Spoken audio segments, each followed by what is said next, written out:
Tienes palabras de vida eterna. ¿Dónde más iré, Dios? ¿Dónde más iré? Tienes palabras de vida eterna. Vamos a leer Hebreos capítulo 1, del versículo 1 al 4. Lo hemos leído hace un ratito, pero lo vamos a volver a leer juntos. Hebreos capítulo 1, versículo 1 al 4. Lea conmigo, luego mantenga su Biblia abierta para seguir la lectura. Dice: Dios, habiendo hablado muchas veces y de muchas maneras en otro tiempo a los padres por los profetas, en estos postreros días nos ha hablado por el Hijo, a quien constituyó heredero de todo y por quien asimismo hizo el universo, el cual, siendo el resplandor de su gloria y la imagen misma de su sustancia, y quien sustenta todas las cosas con la palabra de su poder, habiendo efectuado la purificación de nuestros pecados por medio de sí mismo, se sentó a la diestra de la majestad en las alturas, hecho tanto superior a los ángeles, cuanto heredó más excelente nombre que ellos. Oremos.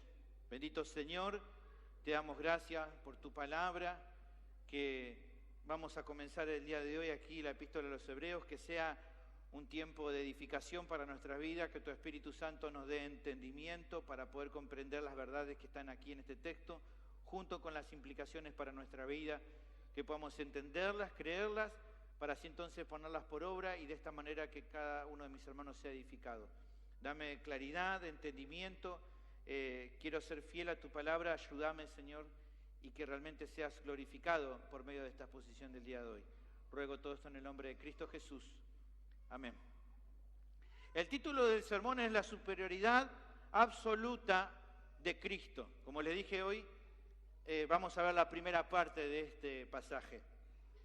Vamos a comenzar con nuestro estudio de la epístola a los Hebreos. Y uno dice, bueno, ¿qué hay para ver acá? Bueno, de entrada, de arranque, lo que les puedo decir es que es una carta muy especial. Cuando realmente me puse a estudiar dije, Sergio, ¿en qué te metiste? No, realmente es muy especial. Es atrapante realmente, pero es muy especial. ¿Por qué digo eso? Bueno, porque tiene algunas características que son distintivas. Primero, como para mencionar algo, es el único libro del Nuevo Testamento del que no se puede precisar con certeza su autoría, quién la escribió. Si usted he buscado y estudiado a varios eruditos, a lo largo de la historia se han postulado diferentes hipótesis para intentar determinar cuál es el probable escritor de este documento. Se lo han adjudicado, si usted busca y lee, algunos han hablado acerca del apóstol Pablo como el probable escritor, otros han hablado de Lucas, usted sabe, el médico amado, el escritor del Evangelio de Lucas y Hechos de los Apóstoles. Otros han hablado de Apolos, lo cual puede ser también una posibilidad. Incluso algunos se lo adjudican al matrimonio de Priscila y Aquila, ustedes saben, los amigos de Pablo. Y así hay varios más que se lo han, o los eruditos se lo adjudican. Bueno, la realidad, hay que ser honestos con esto, no se sabe a ciencia cierta quién fue el hermano que, inspirado por el Espíritu Santo, escribió esta epístola.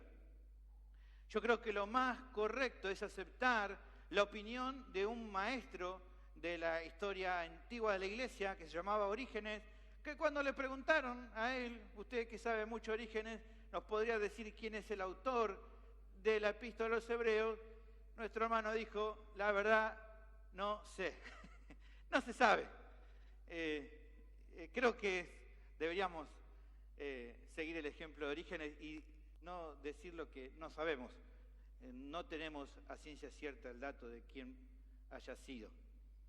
Lo segundo que llama la atención es respecto al asunto de cuál es la audiencia. Usted ha visto conmigo, por ejemplo, en Romanos, teníamos detectado a quién se le escribía la epístola. Bueno, tampoco tenemos un dato concreto y certero acerca de cuál era la audiencia original a la cual fue escrito, a quién fue escrito esta epístola.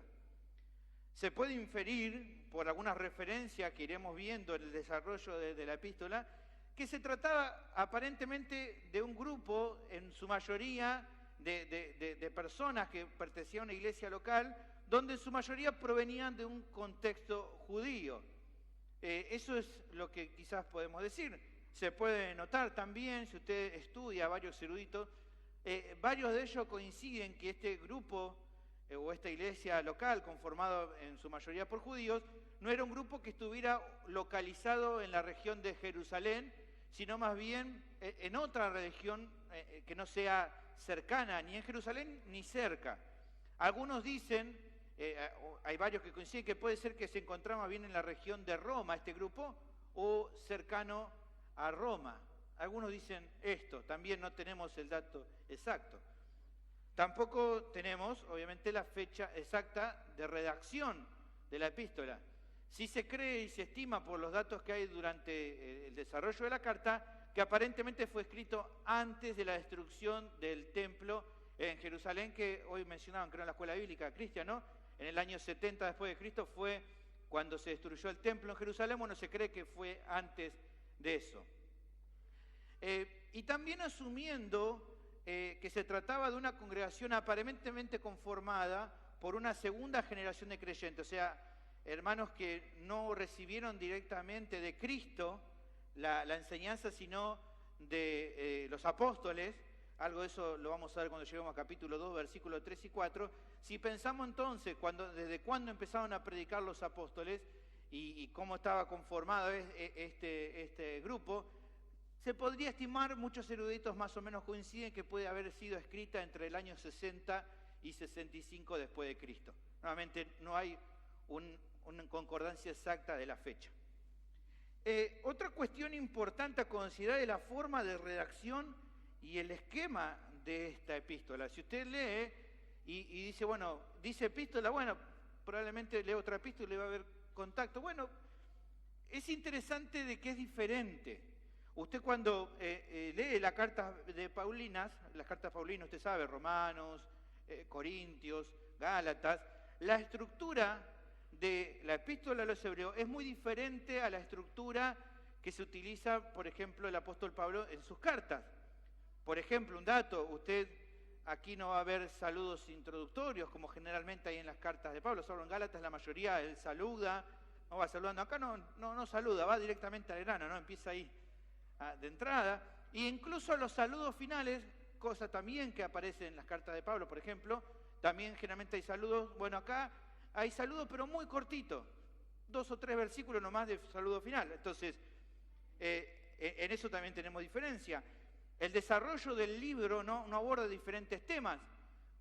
Usted sabe, usted piensa rápido en una carta de Pablo como Corintios y va a encontrar un montón de temas tratando. Si usted lee la carta a los Corintios va a ver que Pablo va cambiando de temas. Acá, en esta carta hay un solo tema. O sea, alguien decía por ahí, un erudito, que esta carta fue diseñada como para que se lea la audiencia original completa, toda entera.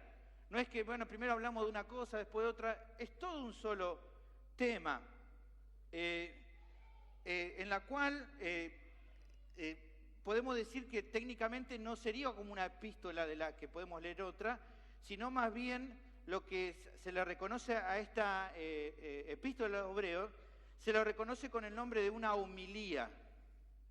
Usted dice, ¿qué es eso, no? Homilía, bueno, se denomina homilía a un sermón o discurso que aborda temas en relación a asuntos doctrinales de la religión cristiana.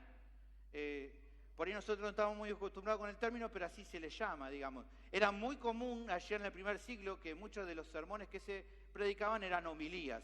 Se tocaba un tema, se utilizaba referencias, obviamente del Antiguo Testamento, para apoyar eso. Y como vamos a ver, entonces se trata de un tipo de sermón. Lo que vamos a notar entonces a lo largo del libro es cómo el autor, tocando el tema central, va dando diferentes argumentos.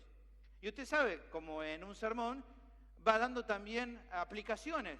Entonces usted de repente va a ver que usted está leyendo y de repente el autor es como que deja de dar argumentos y ¡pa! Va ahí, ¿no? Tapones de punta y empieza a dar como aplicaciones.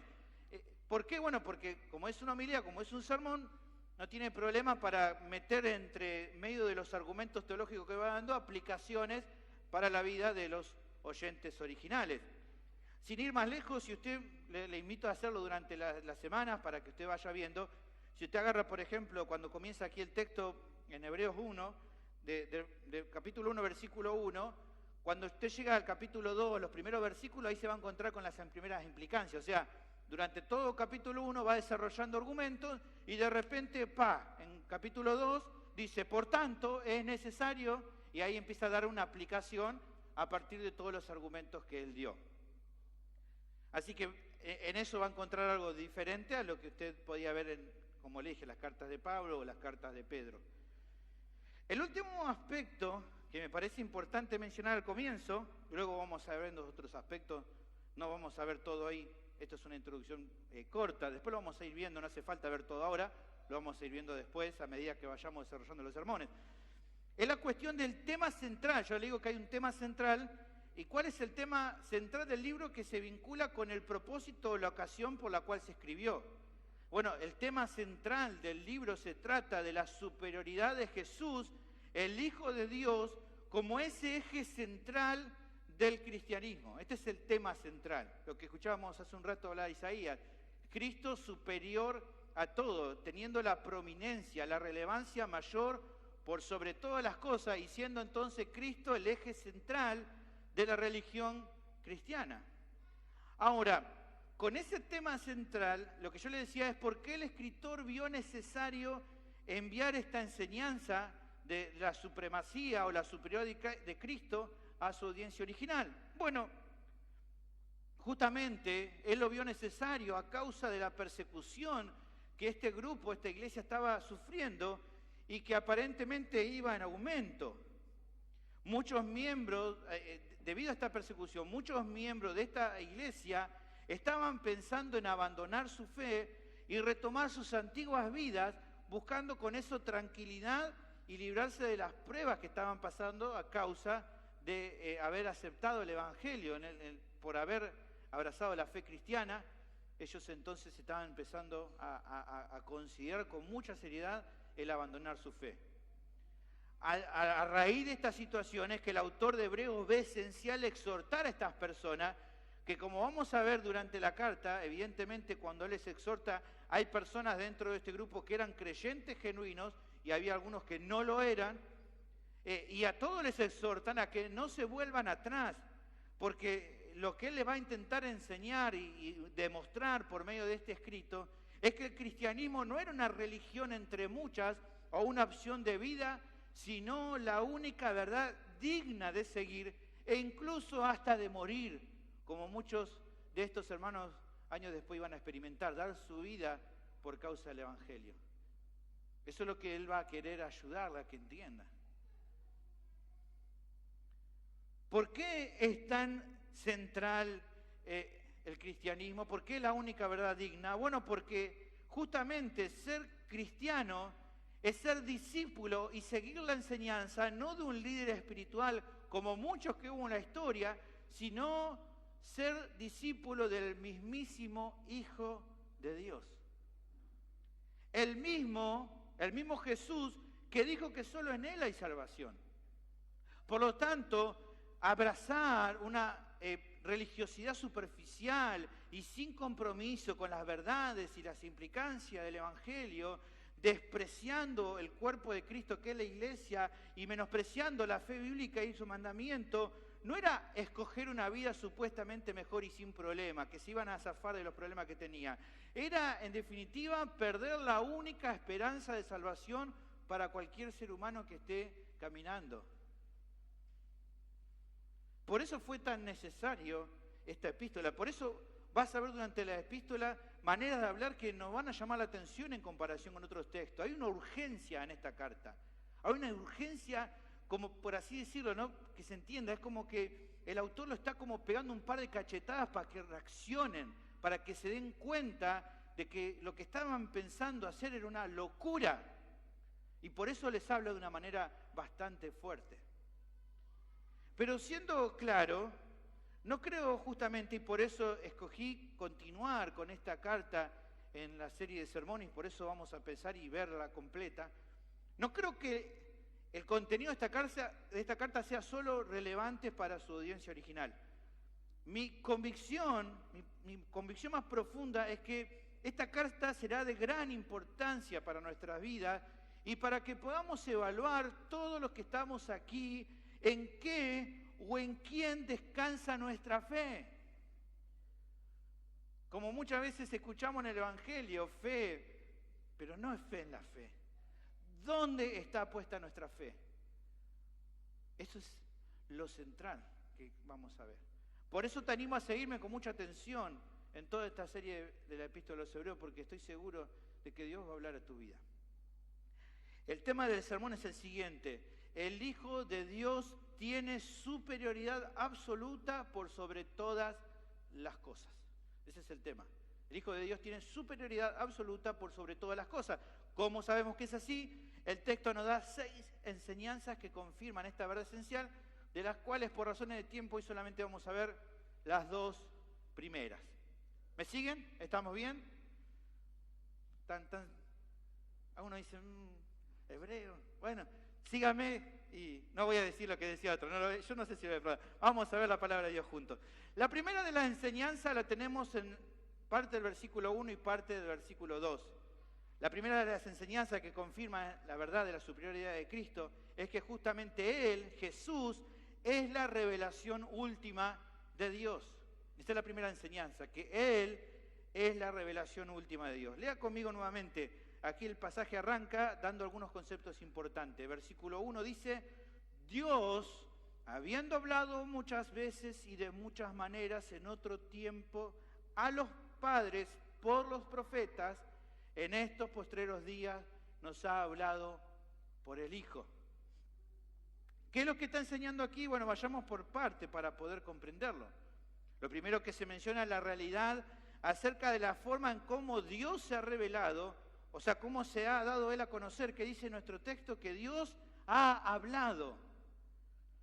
El Antiguo Testamento, que vamos a ver un montón de referencias a él, refleja con claridad esto que se ha indicado aquí. Usted mire el Antiguo Testamento y va a encontrar que Dios habla. Muchas veces habla.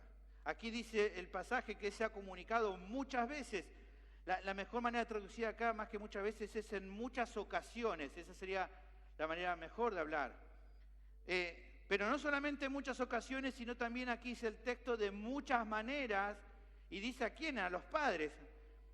Cuando está hablando aquí de los padres, es la referencia a los antepasados judíos de los receptores de esta carta. Ahora, dice aquí que lo hizo en otro tiempo, y evidentemente cuando hablamos y entendemos que habla de otro tiempo, se está refiriendo al tiempo del Antiguo Testamento. Pero también dice aquí, y usted va a ver acá comparaciones en este primer pasaje, también dice que Dios habló en los postreros tiempos. Aquí cuando habla de postreros tiempos, está hablando referencia al tiempo a partir del Nuevo Testamento. Ahora, lo que uno podría preguntarse, ¿no? Dios ha hablado. Y lo primero que quizá usted puede preguntarse, pero ¿por qué Dios habló? ¿Por qué Él tuvo que comunicarse? ¿Por qué Él se tuvo que dar a conocer?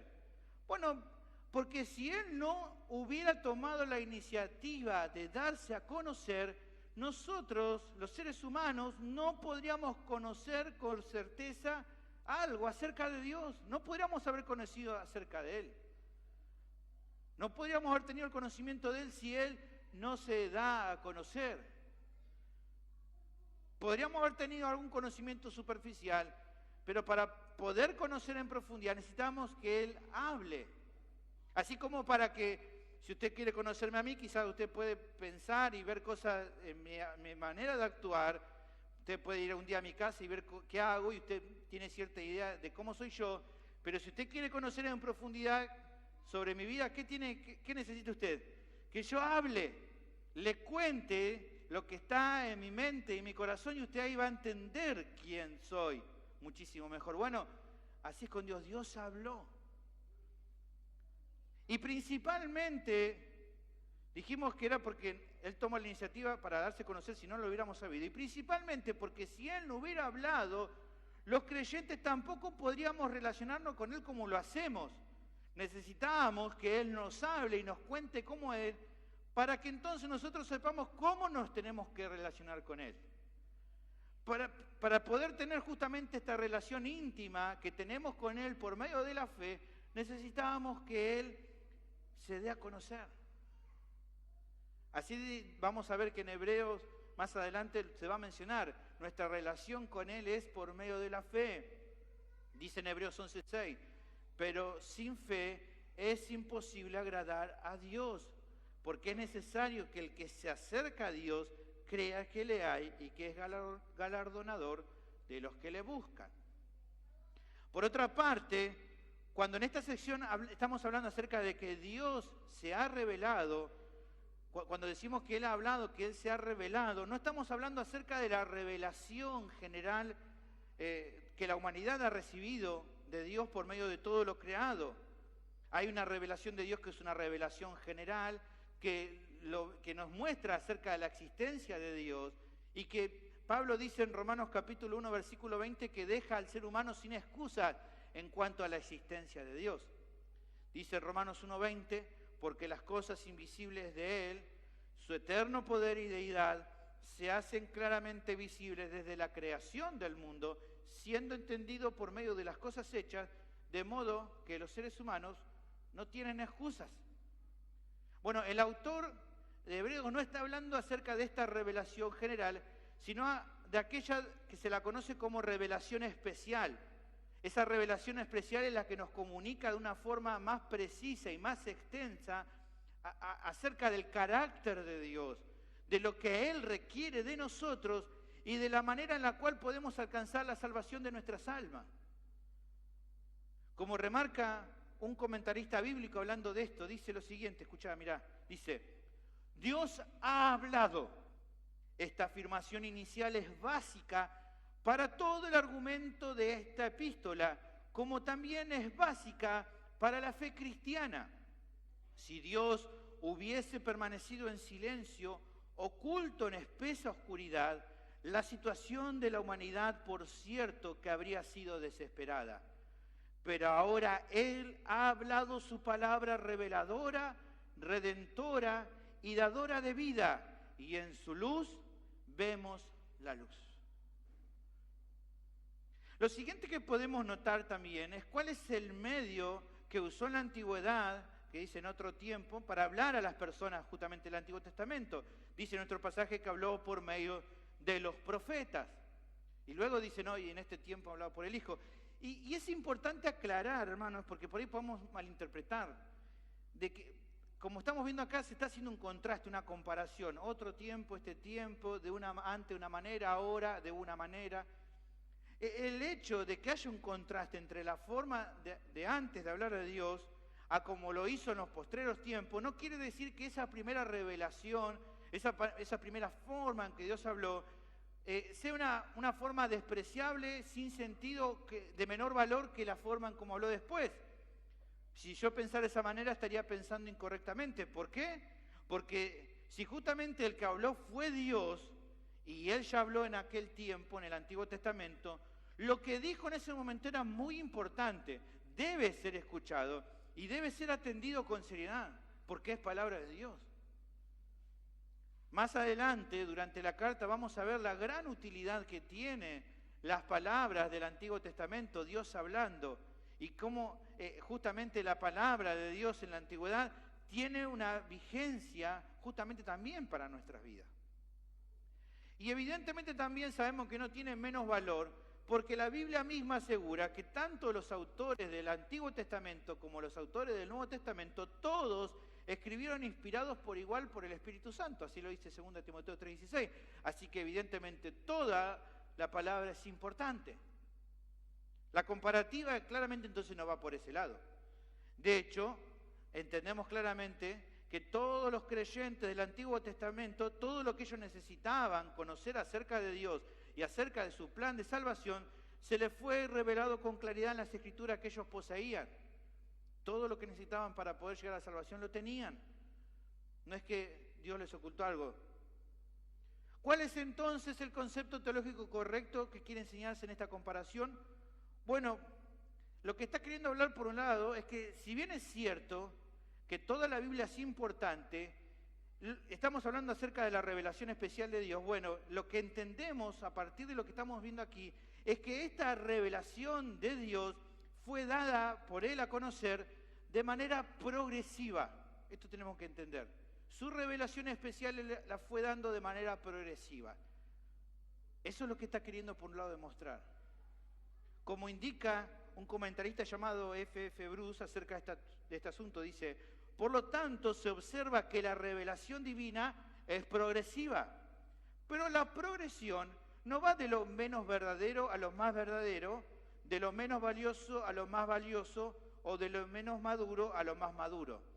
¿Cómo podría ser así cuando el que se revela es uno y el mismo Dios? Entonces, toda la revelación fue importante, pero evidentemente fue progresiva. Él fue progresivamente comunicando su mensaje y el conocimiento acerca del mismo progresivamente al mundo. Así lo vemos, por ejemplo, ya desde el comienzo, con Moisés dando a conocer algunos de los atributos divinos. Si vos lees Éxodo, Levítico, Número, Deuteronomio, vas a encontrar algunos conceptos acerca de atributos de Dios, acerca de la ley de Dios, e incluso ya desde el comienzo dando indicios claros de que aquellos que debían relacionarse con Dios, los que querían hacerlo, solamente lo podían hacer por medio de la fe. Ya desde el comienzo, vos lees Génesis capítulo 15, versículo 6, en el primer libro de la Biblia, ves que la manera en cómo el ser humano podía relacionarse con Dios era por medio de la fe. Hablando acerca de Abraham, dice: y Abraham creyó a Jehová y le fue contado por justicia. Luego de Moisés fueron otros autores también que nos dieron más detalle. Usted conoce diferentes autores del Antiguo Testamento: profetas, reyes, sabios, salmistas y demás personas. Fueron cada uno aportando al conocimiento de Dios revelado de las Escrituras, como aportando un ladrillo más y un ladrillo más, como para ir entendiendo más sobre Dios, conocerlo más. Como remarca otro comentarista bíblico llamado George Guthrie, dice lo siguiente: la expresión por medio de los profetas evoca distintos sucesos del Antiguo Testamento en que Dios se revela mediante mandamientos, exhortaciones, relatos, visiones, sueños, hechos portentosos, impresionantes teofanías y un silbo suave y apacible, por nombrar solo algunos. Así que esto en cuanto a considerar esto. Pero también, por otra parte, al presentar la comparación que se hace, creo que también hay un asunto también importante, aparte de entender la revelación progresiva, y que puede dilucidarse al responder estas preguntas. Al pensar, ¿no?, que progresivamente Dios se va dando a conocer por diferentes autores del Antiguo Testamento. La pregunta que nos podríamos hacer es: ¿y cuál es la conexión que hay entre estos diferentes autores? ¿Cuál es la conexión que hay entre lo que ellos hablaron? ¿Cuál era el asunto en el que cada uno de ellos aportaba mayor claridad? Bueno, no quedan dudas acerca de eso. Se trataba, y la conexión es que todos hablaban e iban dando detalles acerca del plan redentor de Dios. Un plan de redentor de Dios que tenía como figura central al Mesías prometido. Esto es lo que conectaba a los autores. Todos hablaban acerca de este asunto: el plan redentor de Dios con el Mesías prometido como la figura central que se esperaba. Por eso hablamos del Antiguo Testamento como aquel que va preparando el relato para la venida del Mesías. El que vendría enviado por Dios justamente para solucionar el problema más grave de la humanidad, que era el pecado. De entrada se nos muestra que el principal problema de la humanidad es el pecado y que la solución para ese problema será el Mesías. Y es a partir de esto entonces que el Antiguo Testamento va construyendo progresivamente esta revelación. Y a partir de esta idea es que entendemos cuál fue el sentido principal en hacer esta comparación en el texto que leímos.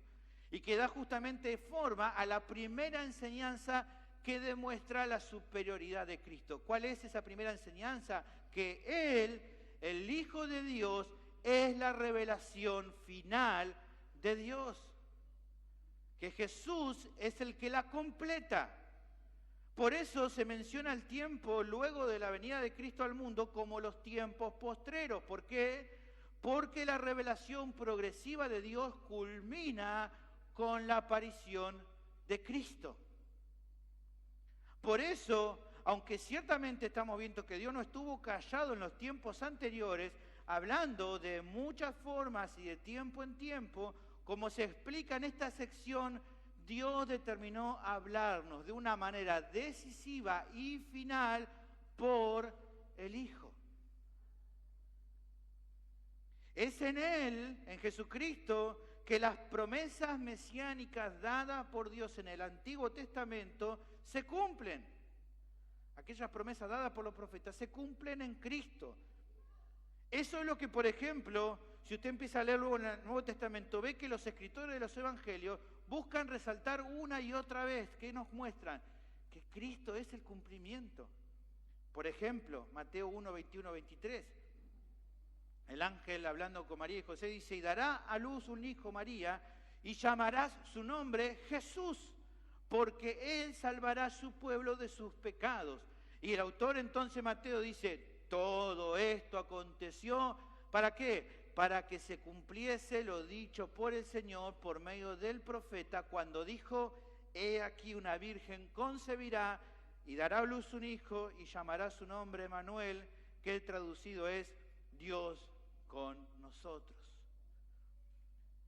El pastor John MacArthur resalta lo siguiente, muy interesante, dice así, mirá, la revelación perfecta y completa de Dios esperaba la venida de su Hijo. Dios, quien solía hablar de formas diferentes, a través de personas distintas, finalmente ha hablado de una manera, por medio de una persona, su Hijo Jesucristo. Todo el Nuevo Testamento se centra en Cristo. Los evangelios cuentan su historia, las epístolas hablan de ella y el Apocalipsis nos dice cómo termina. De principio a fin, el Nuevo Testamento es Cristo. Ningún profeta recibió la verdad total de Dios. Los múltiples hombres del Antiguo Testamento lo recibieron en partes, porciones y fragmentos. Jesús no solo trajo la revelación final y completa de Dios, sino que Él era esa revelación. Nuevamente, F.F. Bruce comenta en sintonía con esto algo más. Su palabra no fue completamente pronunciada hasta que vino Cristo, pero cuando Cristo vino, la palabra hablada en Él fue, por cierto, la palabra final de Dios.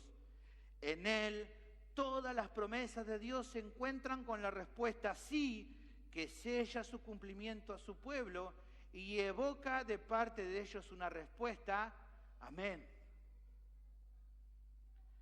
Uno de los asuntos que al revisar esta sección noto que no puede dejarse de lado tampoco es ver una conexión respecto a la relación entre la persona de Cristo y su mensaje. ¿Dónde vemos eso? Bueno, fíjense que el autor es enfático respecto al hecho de decir que Dios se haya revelado hablando. Él habló. ¿Por qué? Bueno, porque esto tiene mucho que decirnos acerca de la transmisión de un mensaje que el mundo necesitaba recibir, el mundo necesitaba entender, y entonces Dios les habló. Bueno, justamente ese mensaje se revela en las obras, los frutos y la enseñanza del Hijo de Dios. O sea, a ver, para que vos me entiendas sencillamente lo que estoy queriendo decirte, lo que se está enseñando es, ¿querés saber acerca de Dios? Bueno, entonces miren a Cristo. Consideren su carácter. Oigan su doctrina. Porque todos los que hacen esto conocerán al Padre. ¿Se acuerdan? Juan 14, 8, Felipe, medio duro de entender Felipe, Felipe le dijo a Jesús, Señor, muéstranos al Padre y nos basta. Ay, Jesús capaz que habrá tomado un segundo, ¿no? Pero Jesús le dijo, tanto tiempo hace que estoy con vosotros y no me has conocido, Felipe. El que me ha visto a mí, ha visto al Padre. ¿Cómo pues dices tú, muéstranos el Padre?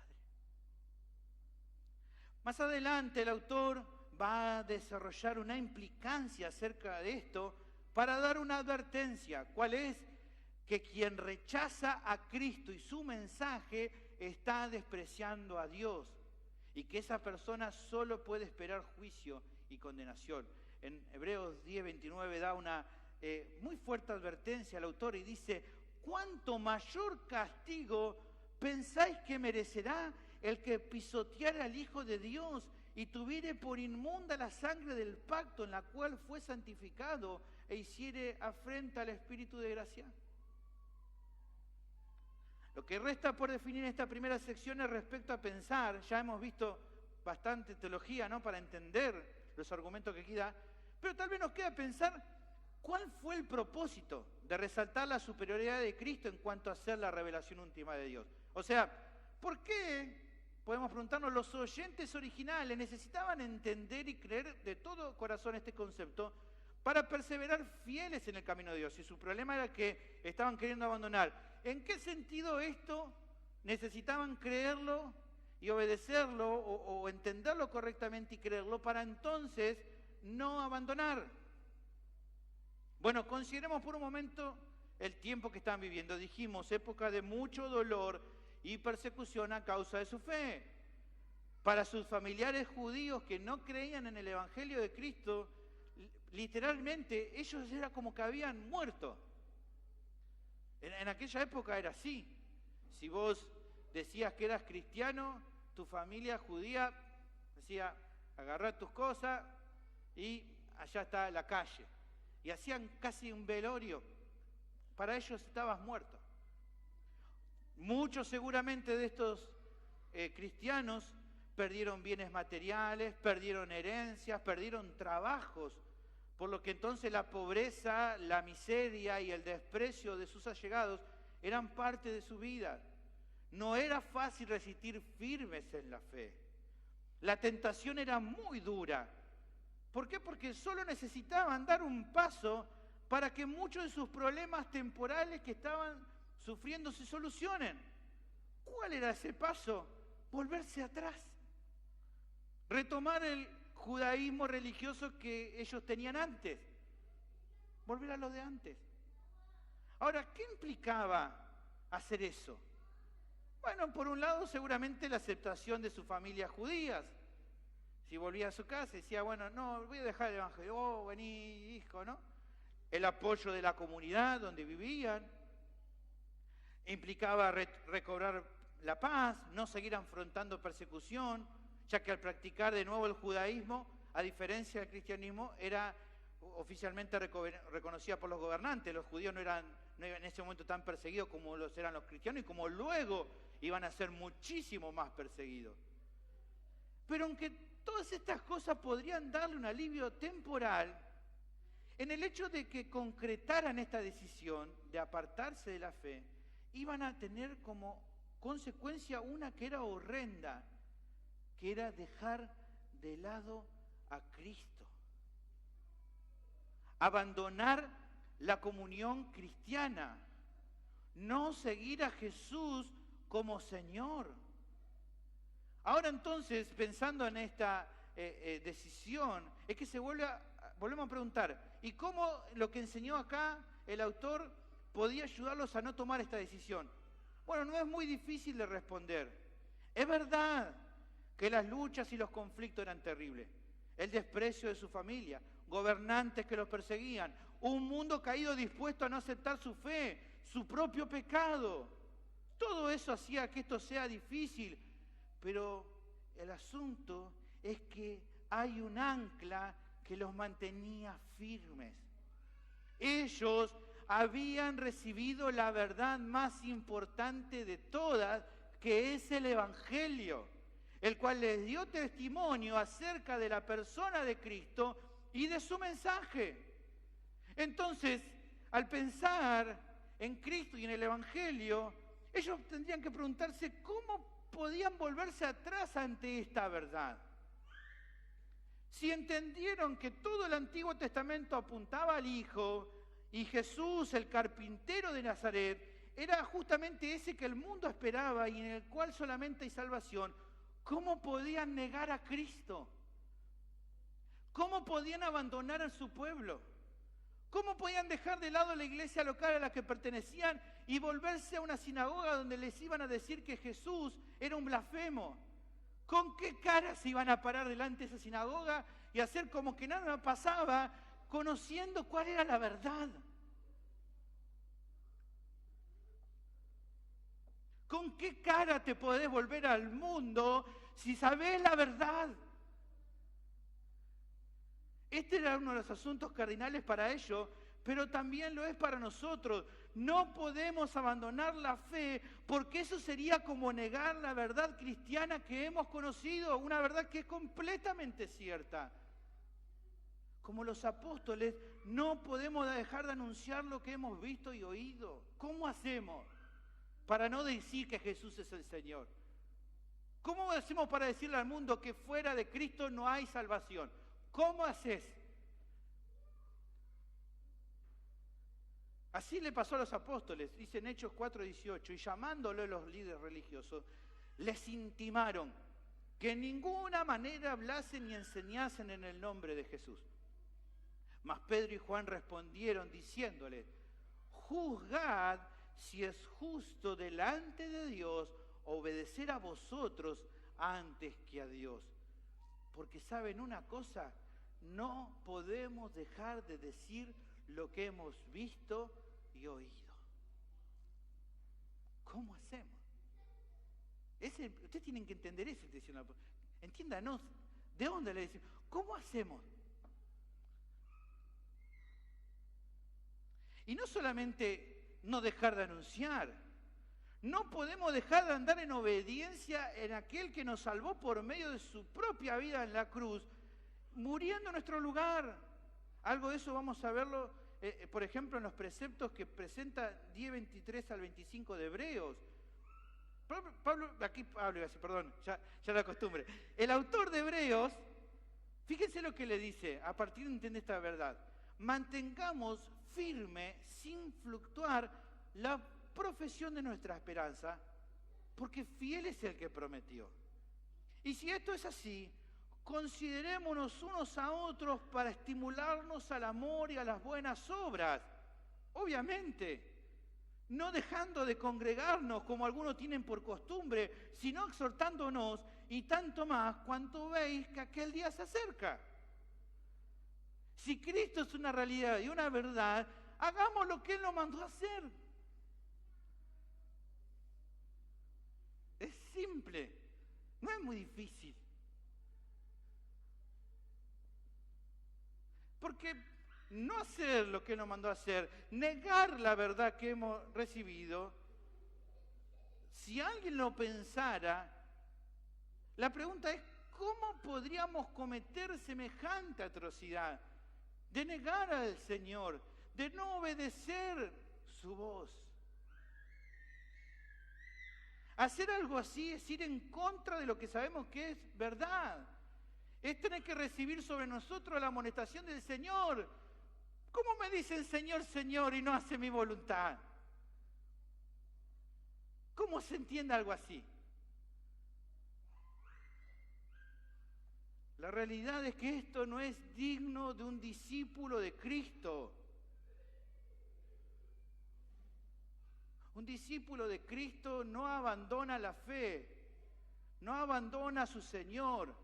Quien tal hace debe llamarse por lo que es un traidor. Porque solo un traidor deja de rendirle lealtad al que una vez le dijo Señor. Un cristiano verdadero es aquel que vive de acuerdo al testimonio de la persona, del Hijo y de su mensaje. Si no anda así, no hay razón para que esa persona pueda confiar de que es un creyente genuino. Dígalo o no lo diga, no hay manera. Porque ningún creyente genuino abraza por la fe solo a Cristo como Salvador, sino también como Señor. No se puede tomar lo que queramos de Jesús y el resto dejarlo. El mensaje que está diciendo Hebreos es, con Cristo es todo o nada. La siguiente enseñanza que muestra y revela la superioridad absoluta de Cristo la tenemos en la siguiente parte del versículo 2. Todo fue hecho para Él y por medio de Él. El texto prosigue justamente hablando acerca del Hijo, a quien constituyó heredero de todo y por quien asimismo hizo el universo. Lo primero digno de mencionar es la conexión entre lo dicho en la sección anterior y esta que comienza y que luego va a seguir. Si el Hijo, como dijimos, es la revelación última de Dios, nadie mejor que Él nos puede mostrar al Dios invisible, porque nadie como Él nos lo puede dar a conocer. Juan 1:18 lo dice con claridad: a Dios nadie le vio jamás. El unigénito Hijo que está en el seno del Padre, Él le ha dado a conocer. ¿Y qué es lo que ha dado a conocer? Bueno, a partir de esta sección se va a empezar a enlistar y nombrar diversas características del Hijo, cada una preciosa y relevante. Hoy vamos a ver hasta aquí la siguiente también. No va a volar la peluca, hermano. ¡Wow! Tremendo. Nos dan apreciaciones claras acerca de la magnitud del Dios al que adoramos y servimos. El autor de Hebreos, en estos 4 versículos, va dando justamente, ¿no?, con esta maestría sobresaliente, va como pintando trazo tras trazo, pincelazo tras pincelazo, y lo hace para poner a nuestra vista un retrato fascinante acerca de la persona del Hijo, el cual, como dijo en la sección anterior, es el medio último por el cual el Dios eterno se revela al mundo y de manera especial a su pueblo. Es un cuadro hermoso. Ahora, luego de aclarar esto, vamos a ver cuáles son lo que primero menciona. Lo que primero resalta es que es Cristo justamente a quien se lo constituyó heredero de todo. ¿Qué quiere decir esto? Bueno, creo que la clave es reflexionar acerca de la palabra heredero que aparece aquí. Es la palabra kleronomos, que en el original tiene la idea de alguien al que se le asigna algo para que sea suyo, incluso antes de que tomara completa posesión de eso. ¿Qué dice el texto? Mire conmigo, ¿quién es el heredero en este caso? ¿Quién es el heredero? Cristo es el heredero. ¿Cuál es su herencia? ¿Qué dice ahí? ¿Heredero de qué? De todo. En Biblia de las Américas lo dice mejor, más claro, todas las cosas. Todo. Dios Padre determinó honrar a Dios Hijo, dándole como herencia todo lo creado. Pero hay algo más que se desprende de esta realidad y que un comentarista bíblico lo explica de una manera simple pero muy linda. Dice lo siguiente: si Jesús es el Hijo de Dios, es el heredero de todo lo que Dios posee. Y dice el autor por lo tanto, todo lo que existe hallará su significado verdadero solo cuando esté bajo el control final de Jesucristo. Solo ahí. Dicho de otra manera, lo que el texto está declarando es lo mismo que el apóstol Pablo enseñaba en sus epístolas. Todo fue hecho para Cristo. ¿Se acuerdan? Romanos 11:36. Porque de Él, por Él y para Él son todas las cosas. A Él sea la gloria por los siglos. Amén. Es el apóstol Juan quien, dándonos un vistazo del futuro, nos anuncia que será el mismo Cristo el que tomará posesión de todo lo que nadie más puede. Dice en Apocalipsis capítulo 5, versículo 3, y ninguno, dice Juan, ni en el cielo, ni en la tierra, ni debajo de la tierra, podía abrir el libro, ni aún mirarlo. Y lloraba yo mucho, dice Juan, porque no se había hallado a ninguno digno de abrir el libro, ni de leerlo, ni de mirarlo. Y uno de los ancianos me dijo: no llores, he aquí que el león de la tribu de Judá, la raíz de David, ha vencido para abrir el libro y desatar sus 7 sellos. Y miré, y vi que en medio del trono y de los 4 seres vivientes, y en medio de los ancianos, estaba en pie un cordero como inmolado, que tenía 7 cuernos y 7 ojos, los cuales son los 7 espíritus de Dios enviados por toda la tierra. Y vino y tomó el libro de la mano derecha del que estaba sentado en el trono. Esto va a pasar. Él un día tomará herencia que Dios ha determinado darle al Hijo. ¿Por qué solamente para Él? Porque, como dice aquí el pasaje, solo el Cordero tenía el derecho de tomarlo, porque Él es el único y legítimo heredero de todo. Por otra parte, el texto declara que no solo Dios estableció a Cristo como el heredero de todo, sino que también por Él, asimismo, hizo el universo, dice nuestro pasaje. Jesús no es solo designado por Dios como aquel para el que son todas las cosas, sino que también fue Él el que todo lo creó. Por lo tanto, justamente Él es heredero, pero también el agente por medio del cual Dios creó al mundo. En Juan 1:3 dice, todas las cosas por Él fueron hechas, y sin Él nada de lo que ha sido hecho fue hecho. Y hace un ratito leímos Colosenses 1:16, aquí está combinado, heredero y creador, porque en Él fueron creadas todas las cosas, las que hay en los cielos y las que hay en la tierra, visibles e invisibles, sean tronos, sean dominios, sean principados, sean potestados, todo fue creado por medio de Él y para Él, heredero y creador. Ahora es interesante, hermanos, volviendo a nuestro pasaje, por favor. La palabra utilizada en el original, aquí para universo, en el original no era la palabra que usualmente se usaba para hablar acerca del universo material. Normalmente en griego, para hablar acerca del universo material, se usaba la palabra cosmos. Pero aquí no se usa la palabra cosmos, sino que se usa otra palabra griega que se llama aion.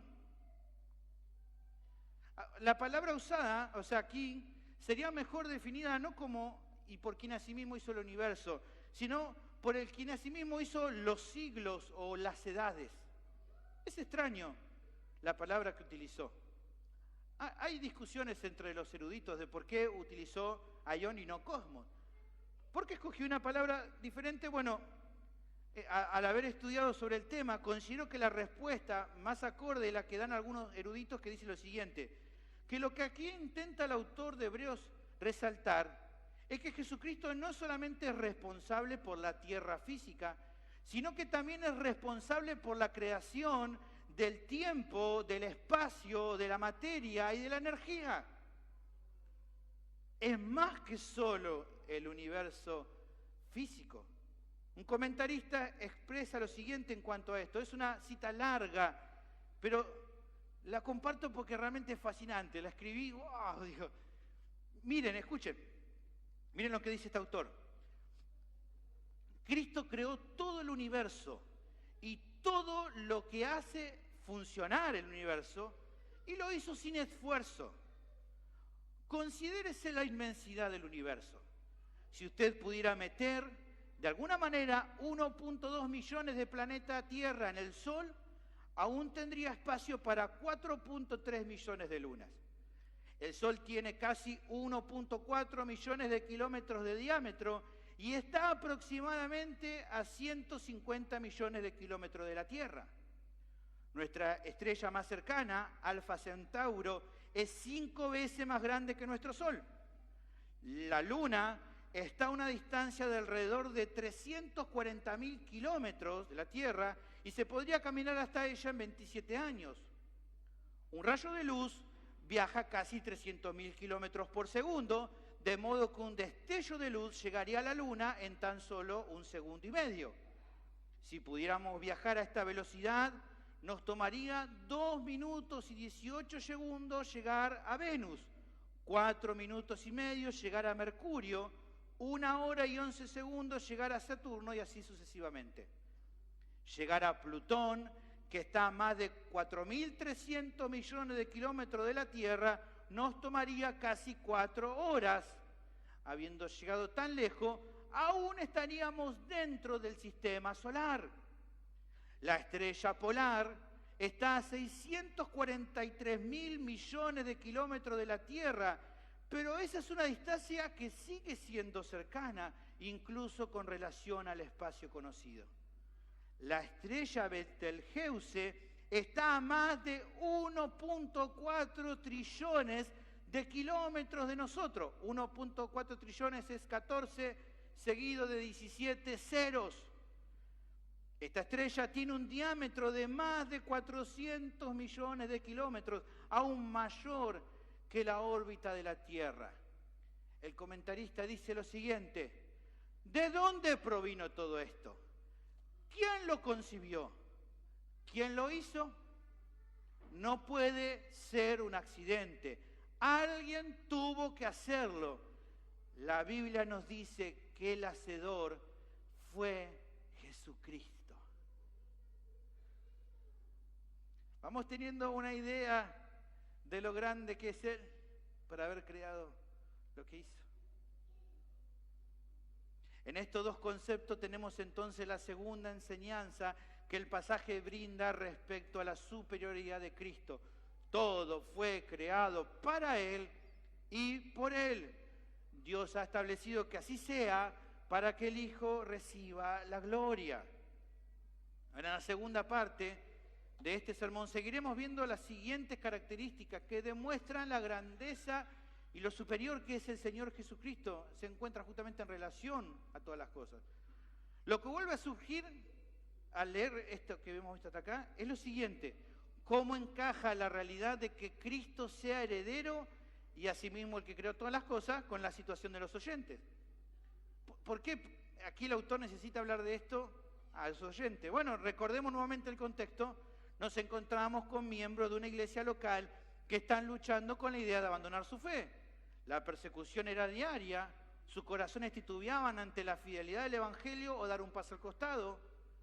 Bueno, hermanos, el hecho de que esta sección declare el valor de Jesús como heredero de todo y como creador del universo mismo, debía aumentar su confianza en medio de la oposición que vivían.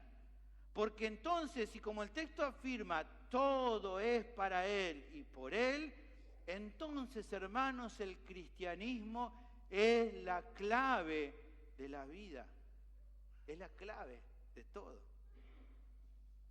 Alejarse de Cristo, si Él es la clave de todo, si el cristianismo es la clave de todo, y cristianismo, ¿qué te suena? A Cristo. Entonces alejarse de Cristo y de la comunión con los santos sería la decisión más absurda de la historia.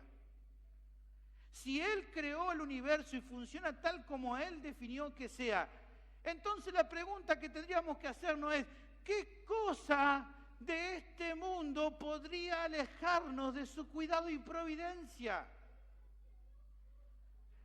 Como dijo Pablo en Romanos 8:35, ¿quién nos separará del amor de Cristo? ¿Tribulación o angustia o persecución o hambre o desnudez o peligro o espada? La pregunta, utilizando esta idea, lo que vimos en Hebreo, considerando lo alto, lo superior que es Cristo, ¿qué de esto podría separarnos de Él? ¿Entienden la idea? Si es tan grande, ¿qué cosa puede compararse de todo esto que mencionamos? Pero todo eso que mencionaste es duro. Sí, claro que es duro, claro que es difícil, claro que es grande, pero en comparación con Cristo es nada. Ese es el punto. Si Dios ha determinado hacer de los creyentes coherederos con Cristo, ¿qué podría entonces, también a esta realidad, qué podría darnos este mundo y que se pueda comparar a la gloria eterna? Si Cristo es el heredero de todo y Dios ha determinado que nosotros seamos coherederos con Él, ¿qué puede ofrecerte este mundo de bien que pueda compararse a la herencia gloriosa que te espera cuando Cristo vuelva?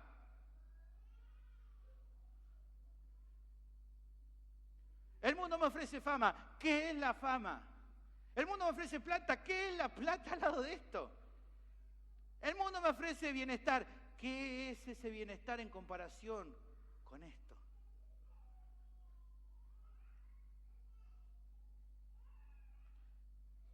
Pero ser cristiano aflige la vida. Sí, ¿qué se compara con lo que te espera luego? Por eso, nuevamente Pablo en Romanos 8:18 dice, pues tengo por cierto que las aflicciones del tiempo presente no son comparables con la gloria venidera que en nosotros ha de manifestarse. No tienen comparación. Hermanos, cuando reflexionamos el valor que podía tener para la audiencia original de la carta al recordar la superioridad de Cristo, no podemos apartarnos de cómo estas verdades nos atañen a nosotros también, a vos y a mí. No solo esto era real y verdadero para los hebreos, también lo es para nosotros.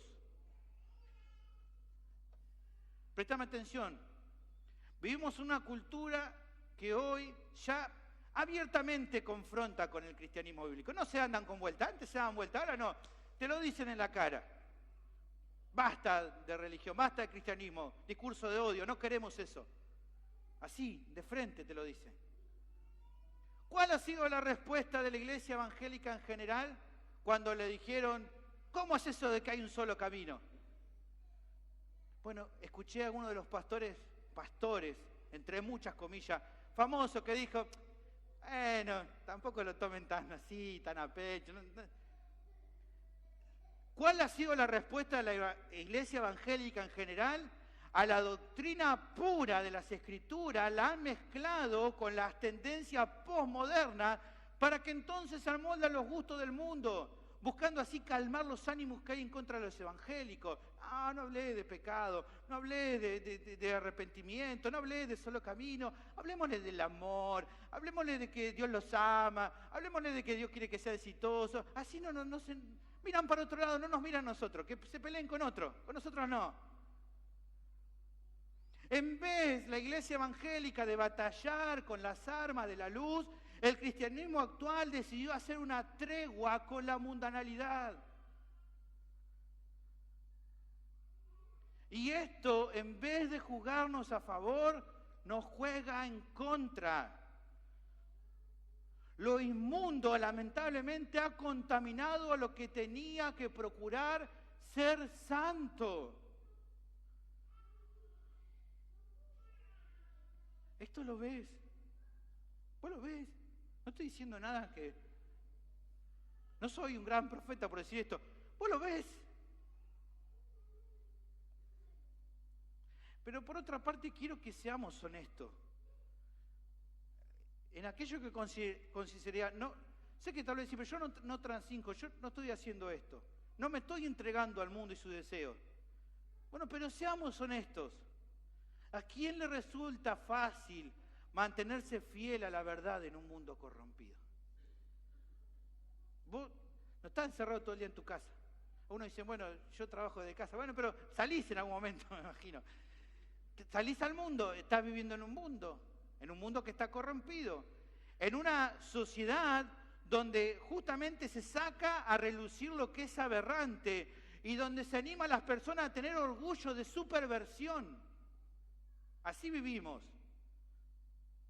Bueno, seamos honestos, ¿cómo hace un creyente humilde y en desventaja para abrir la boca y decir, no, eso no agrada a Dios? No, pero es el medio orgullo, pero ¿qué orgullo? Eso no agrada a Dios. No, pero eso es ley, ¿qué me importa que sea ley? Está mal. ¿Qué creyente hoy le resulta fácil decirle, mira que si no te arrepentís, tu condenación va a ser el infierno? ¿A qué creyente le resulta fácil decir, mira que solamente en Cristo hay salvación, A veces nos sentimos que estamos en desventaja. Claramente que sí.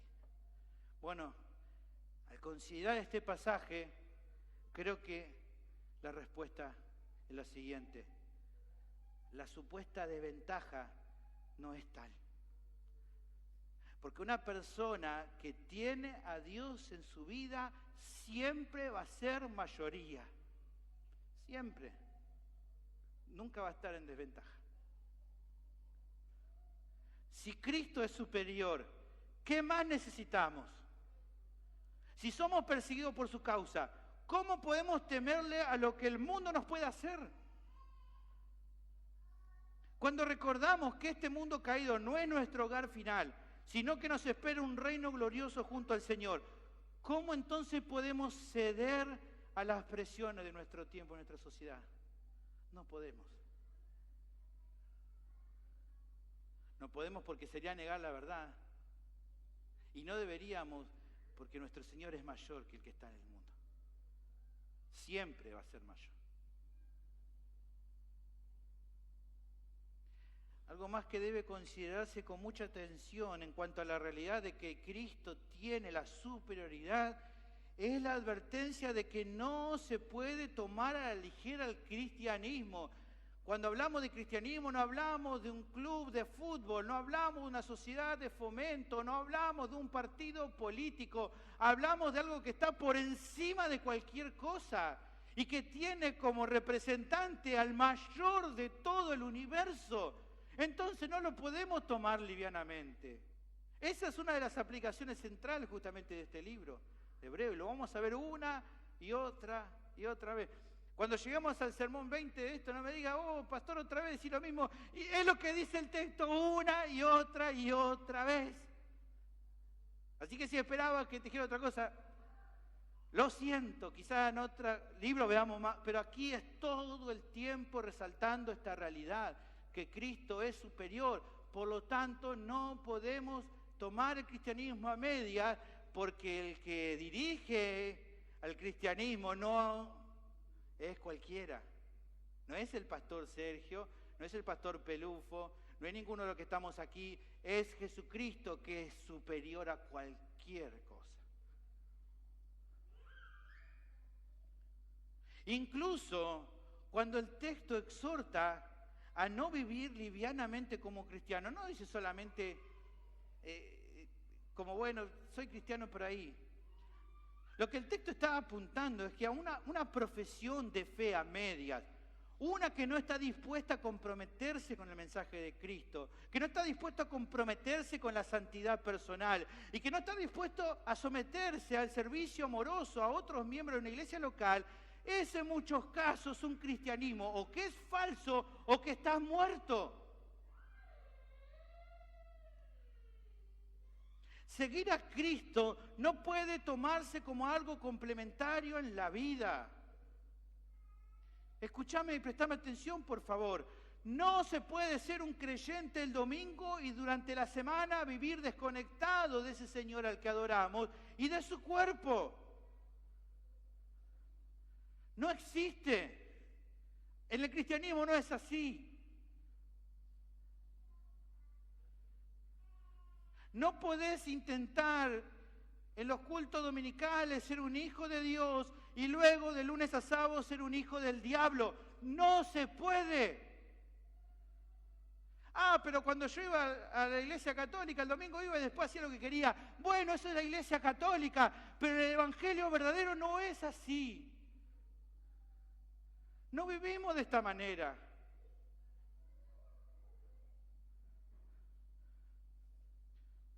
En el evangelismo, en el cristianismo verdadero, tampoco podemos admitir la gracia de Dios y el sacrificio perfecto del Hijo para tomarnos como algo que nos da libertad de vivir una vida cristiana que es apática, que está afanada y sumergida en las cosas del mundo o con falta de sumisión humilde al Señor y a otros creyentes.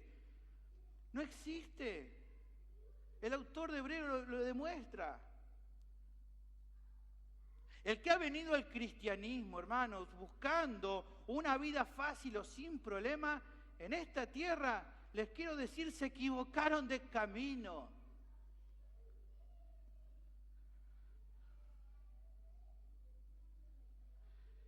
Pero también hay que decir que el que viene y luego se aparta de Cristo va a cometer el error más grande de toda su vida. Porque abandonar la fe cristiana no es lo mismo que cambiar de trabajo, que cambiar de religión, que cambiar de pareja, que cambiar de ciudad, de país, de ideología o de cualquier otra cosa que puedas imaginar. Alejarse de Él es alejarse de aquel que está por encima de todo lo que hay en el universo. Creo que no hace falta preguntarlo, pero te lo voy a preguntar igual. ¿Te das cuenta de lo serio que es esto?